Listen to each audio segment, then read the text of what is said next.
Selamat pagi Bapak Ibu, saudara-saudariku yang terkasih dalam Tuhan Yesus Kristus. Bertemu kembali dengan Embun Surgawi Keluarga Edisi. Mari kita datang kepada Tuhan, mohon pimpinan dan pertolongannya. Mari kita berdoa. Bapa kami dalam surga, Allah yang baik, Allah yang mengasihi kami bersyukur kepadamu Tuhan. Pada pagi yang indah ini kami boleh dibangunkan dengan tubuh yang sehat dan segar, hari yang baru, menikmati hari yang baru ini. Buka hati pikiran kami untuk merenungkan kebenaran firman-Mu. Mari Tuhan pimpinlah dengan kuasa Roh Kudus, karena tanpa Engkau Tuhan kami tidak ada apa-apanya. Oleh sebab itu Tuhan kami mohon pertolongan Tuhan, biarlah kami boleh terus bertumbuh di dalam Engkau. Terima kasih Tuhan, kami berdoa dan bersyukur. Amin. Bapak Ibu yang dikasihi Tuhan, firman Tuhan dengan tema hidup sebagai orang merdeka terambil di dalam kitab 1 Petrus pasalnya yang kedua ayat 16. Demikianlah bunyi firman Tuhan.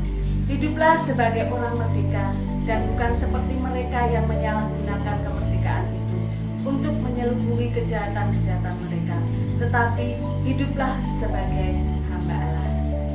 Saudaraku yang dikasihi Tuhan, merdeka berarti bebas, hidup dalam kebebasan di era kemerdekaan, yang artinya hidup dalam kebebasan, bebas dari penjajahan dan dari kuasa setan iblis. Dalam kehidupan sehari-hari kita merasa bebas untuk melakukan sesuatu hal yang memberi manfaat bagi kehidupan kita. Namun masih ada orang-orang di daerah di sekitar kita yang belum benar-benar merdeka, belum terbebas dari masalah-masalah yang dihadapi, masalah kemiskinan, masalah pekerjaan, betapa sulitnya mencari pekerjaan, masalah ekonomi, dan masih banyak hal-hal lain yang menyebabkan masih terbelenggu dalam dosa. Saudaraku yang dikasihi Tuhan, menurut Alkitab, kita yang sudah merdeka dan dimerdekakan oleh Kristus karena dosa-dosa kita, berarti kita mempunyai hidup yang bebas dari dosa, yaitu dari cengkraman dosa kita. Bagaimana kita harus hidup sebagai orang-orang merdeka, orang-orang yang sudah dibebaskan dari kuasa kejahatan, yaitu kita harus menjadi pengikut Kristus dan setia, taat kepada perintah Tuhan, bahkan taat kepada aturan-aturan pemerintah yang ada, sehingga kita dapat melakukan hal-hal yang positif, yang bertanggung jawab untuk mentaati peraturan-peraturan yang ada.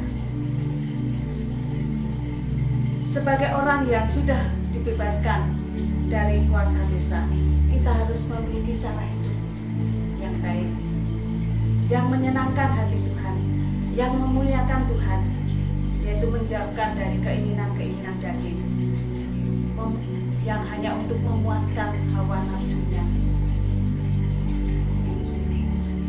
Marilah kita harus hidup dalam kebenaran sebagai hamba Allah yang sudah dimerdekakan. Kita harus membuang hal-hal yang jahat yang tidak berkenan di hadapan Tuhan. Hidup dalam kebenaran, hidup benar. Siapakah kebenaran itu? Itu Tuhan Yesus sendiri. Marilah, saudaraku yang dikasihi Tuhan, kita harus memiliki cara hidup yang benar, karena kita sudah menerima kasih karunia Allah yang sudah diberikan kepada kita, sehingga kita memiliki hidup yang kekal. Di dalam Yohanes 3 ayat 6 dikatakan, karena begitu besar kasih Allah akan dunia ini, sehingga Ia telah mengaruniakan anaknya yang tunggal, supaya setiap orang yang percaya kepadanya tidak binasa, melainkan beroleh sudah dimerdekakan. Kita akan memiliki hidup yang kekal karena mempercayakan hidup kita hanya kepada Tuhan Yesus Kristus sebagai Tuhan dan Juru Selamat kita secara pribadi. Hidup sebagai orang yang merdeka. Kita benar-benar merdeka dan bertanggung jawab untuk melakukan hal-hal yang baik yang berkenan kepada Tuhan. Mari kita berdoa. Bapa di surga, terima kasih Tuhan untuk kebenaran firman-Mu. Biarlah kami sungguh-sungguh boleh menjadi hamba Tuhan yang berkenan di hadapan Tuhan. Kami sudah merasakan kemerdekaan. Kami bebas dari belenggu dosa. Kami bebas dari belenggu perbudakan. Kami boleh merasakan kasih karunia Tuhan yang luar biasa. Kami harus mentaati apa yang menjadi perintah-perintah Tuhan. Terima kasih Tuhan, kami boleh menjadi orang yang taat setia kepada Tuhan, melakukan apa yang berkenan di hadapan Tuhan, dan itulah untuk kemuliaan dan hormat bagi nama-Mu. Terima kasih Tuhan Yesus, kami menyerahkan kebenaran firman-Mu ini dalam kehidupan kami, untuk kami terus dapat dipakai Tuhan untuk menjadi berkat bagi banyak orang. Terima kasih Tuhan Yesus, terima kasih. Haleluya. Amin. Selamat pagi, selamat beraktivitas. Tuhan Yesus memberkati.